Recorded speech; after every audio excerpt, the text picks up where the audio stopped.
The map gives us a good overview of the bunker system. 6.1 kilometers representing close to 4 miles. The tunneling below the mountain is shown in yellow. The blue shows buildings and roads at the surface. But what's interesting here is we see that each important structure at Obersalzberg had an access down into the secret fortress. For instance, from Hitler's home, the Berghof, he could go down a number of steps into his private bunker.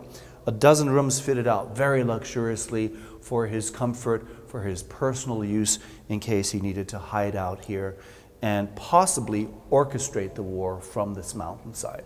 To do so, of course, he had his staff, such as Goering.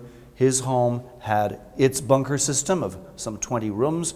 Bormann, again, an access to his private bunker, and so on and so forth. But more importantly, these 20 rooms represented the supreme command of the German armed forces, equipped with glass walls in which they transposed maps to follow military operations, equipped with a huge telephone system, a switchboard with 80 telephone lines.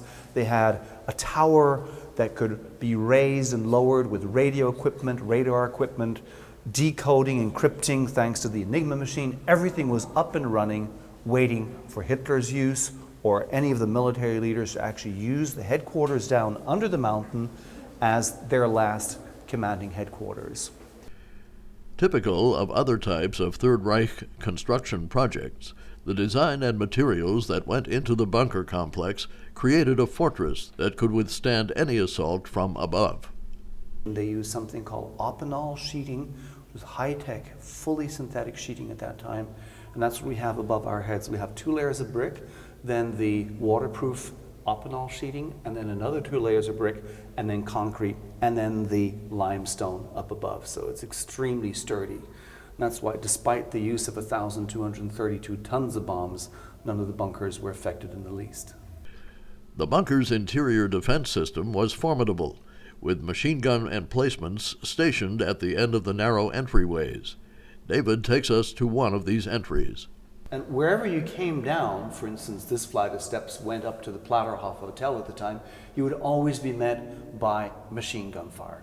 Down at the bottom, you would have a couple of machine guns pointing at you, and around the corner, another 2, around the next corner, another 2. In other words, very, very well defended down in here. The 30 accesses into the bunkers were always equipped with machine gun positions.